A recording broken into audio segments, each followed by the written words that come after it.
welcome back to our channel. In today's video, you are gonna see how to delete your search history on YouTube. So to do that, let's head over to our YouTube application first. Once you're there, make sure you have logged into your desired account and then head over to your profile. Now head over to the Google account. Now go to the search section and search for YouTube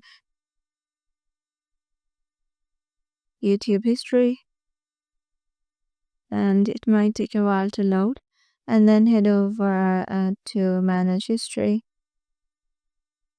So as you can see, it is saving the history. If you want to delete it, you have to tap on this delete drop down and tap on delete all time or delete it from a custom range or delete for today. So I'm tapping on delete today, and it has deleted my search history, including my YouTube history too. So yeah, this is how you can do it. Hope this video will help you out, and we'll see you in the next one.